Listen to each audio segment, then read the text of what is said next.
미군의 이라크 공습 3일째입니다. 이라크 현지에서는 피난민 3만 명이 안전지대로 이동하면서 변화가 느껴지고 있는데요. 네, 하지만 미국에서는 오바마 대통령의 외교가 무능해서 사태를 악화시켰다는 비판이 이어지고 있습니다.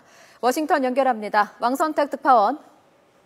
네, 워싱턴입니다. 네, 미군의 공습 상황 추가로 나온 소식이 있습니까? 네, 이라크 공습 개시 3일째를 맞았지만 새로운 공습이 진행됐다는 소식은 확인되지 않고 있습니다. 미국 정부가 지난 며칠 동안 강조했던 대로 이번 공습은 간헐적이고 매우 제한적인 규모로 이루어지는 것으로 평가됩니다. 이라크 북부 현지에서는 공습에 따른 변화가 가시적으로 나타나고 있습니다. 수니파 반군의 공세와 협박으로 대량 학살의 위기에 직면했던 야지디족 가운데 약 3만 명이 쿠르드족이 통제하는 안전지대로 피신한 것으로 알려졌습니다. 그렇지만 아직도 반군의 공세에 노출된 사람이 수천 명 이상이어서 안심할 단계는 아닌 것으로 보입니다. 한편 수니파 반군의 공격으로 퇴각을 거듭했던 쿠르드 자치정부 진영은 미군 공습을 계기로 반격의 계기를 마련한 것으로 보입니다.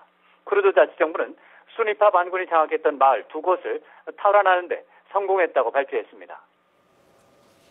네, 공화당에서는 공습에 대한 비판론이 강하게 제기되고 있다고요.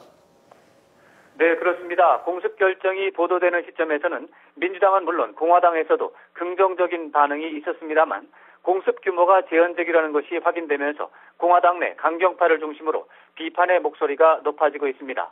존 맥케인 상원의원은 텔레비전 방송에 출연해서 끔찍한 인도주의적 재앙이 벌어지는 와중에 서너 차례만 공습을 하는 것은 매우 비효과적이라고 지적했습니다. 린지 그레이엄 상원의원도 오바마 대통령의 제한적 공습은 전략적 비전이 없다는 것을 보여준다면서 오바마 행정부는 3년 전에 시리아 사태에 개입했어야 했다고 강조했습니다.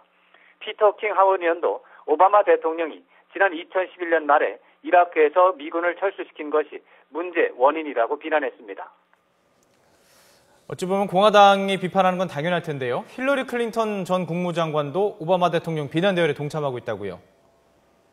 네, 힐러리 클린턴 전 국무장관은 시사 잡지인 애틀랜틱과의 인터뷰에서 수니파 반군이 득세한 것은 오바마 대통령의 외교 실패라고 비난했습니다.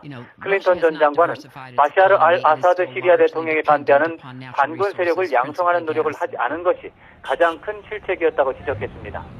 클린턴 전 장관은 알 아사드 대통령에 반대하는 세력이 다수 생기면서 권력 공백 현상이 발생했지만 미국이 시리아 반군 세력을 양성하지 않는 바람에 수니파 반군이 권력 공백을 채웠다고 말했습니다.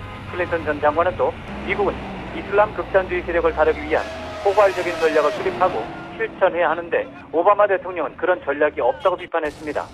특히 위대한 국가는 잘 조직된 원칙이 있는데 오바마 대통령의 행동 지침 가운데 하나로 알려진 어리석은 짓을 하지 말라 이런 것은 잘 조직된 원칙은 아니라고 지적했습니다. 클린턴 전 장관은 오바마 대통령의 외교에 대한 비판을 계기로 오바마 대통령과의 차별화 행보를 보일 것으로 관측이 되고 오바마 대통령은 앞으로 국정 운영에서 상당한 타격을 받을 것으로 예상됩니다. 지금까지 워싱턴에서 YTN 왕선택입니다.